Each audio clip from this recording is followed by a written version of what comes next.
Bonjour Caroline Jean. Bonjour. Tu es secrétaire nationale du SNAPS, Syndicat national des activités physiques et sportives. Est-ce que tu peux nous présenter ton syndicat? Oui, bien sûr. Donc notre syndicat, on n'est pas très connu pour le grand public, mais donc le SNAPS, nous sommes le syndicat majoritaire qui représente les professeurs de sport. Nous sommes les professionnels du ministère des Sports et notre mission c'est de développer le sport, de former des entraîneurs et de former aussi des sportifs de tout niveau et puis également aussi des sportifs de haut niveau. D'accord, donc vous n'intervenez pas en EPS comme les professeurs de sport dans les collèges, lycées et les écoles.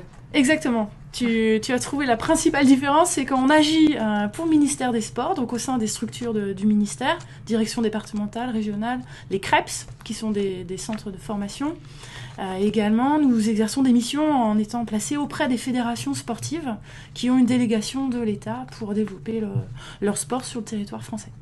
Et donc, on n'intervient pas dans les collèges, ni les lycées, ni les universités. Comment peut-on améliorer l'accès aux pratiques sportives des femmes? Alors je te retourne la question, est-ce qu'on souhaite avoir une société épanouie, où chacun a du temps pour soi, ou bien est-ce qu'on va conserver une société où il faut beaucoup travailler, beaucoup d'heures pour gagner décemment sa vie, ou avoir un poste important, enfin, quel est notre choix? Est-ce qu'on veut que chacun ait du temps pour soi? Et alors le temps pour soi, ça peut être du sport, ça peut être de la musique, ça peut être un art, ça peut être tout ce qu'on veut. Je pense au sport parce que le sport, on sait qu'il y a un bien-être qui est apporté sur le plan physique aussi. Ça fait du bien d'un point de vue physiologique, mais aussi on se défoule, on rencontre des gens. Est-ce qu'on veut ça ou est-ce qu'on préfère des femmes qui soient dévouées qu'à leur foyer? Alors ça va peut-être faire polémique, mais qu'à leur foyer ou qu'à leur famille, il faut se poser la question. On sait que les freins pour la pratique sportive féminine, c'est bon, déjà il y a l'envie de faire du sport, il faut l'avoir. Je passe un petit message, mesdames, vous serez chouchoutées au sein des clubs sportifs si vous y allez, parce que notamment si vous choisissez aussi des sports qui sont peu pratiqués par les femmes, vous serez peu nombreuses certes, mais vous serez chouchoutées, donc n'hésitez pas, allez-y.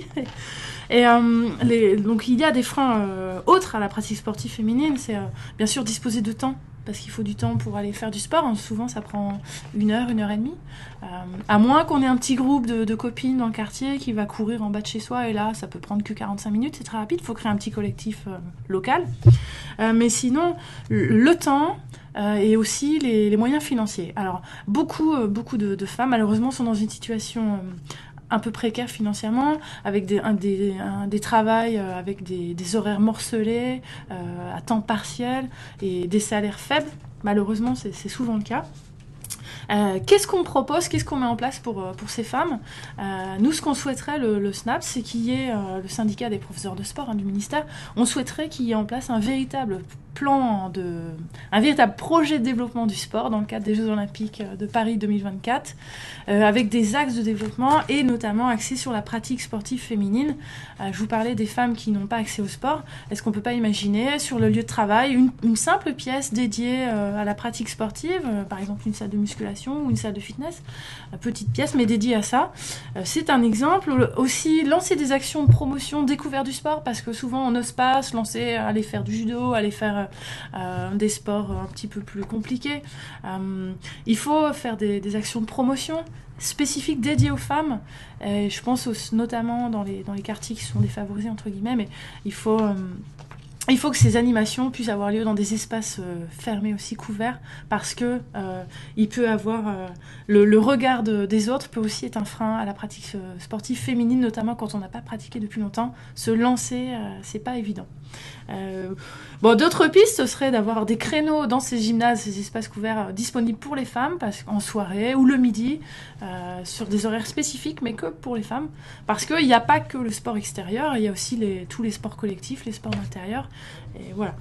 Une autre piste, ce serait d'avoir des vestiaires qui seraient moins mal, entre guillemets, ou moins froids.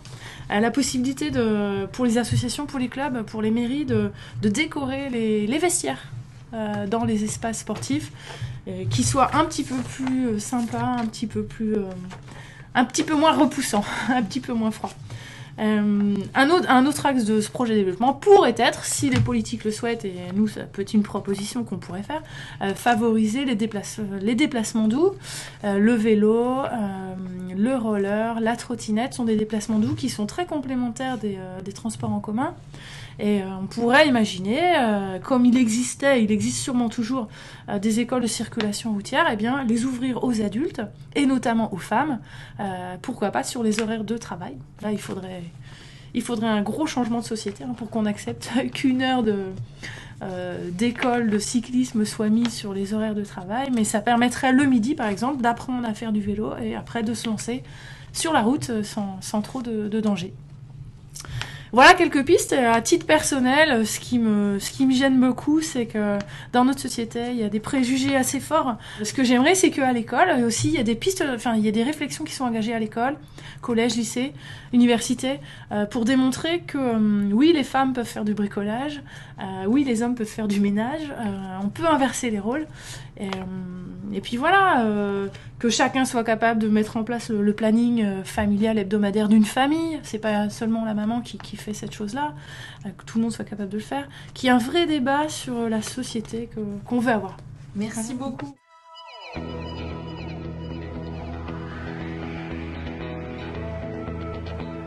Retrouvez toutes nos vidéos sur notre page Facebook UNSA Éduc Secteur Société ou sur notre chaîne YouTube UNSA Éducation.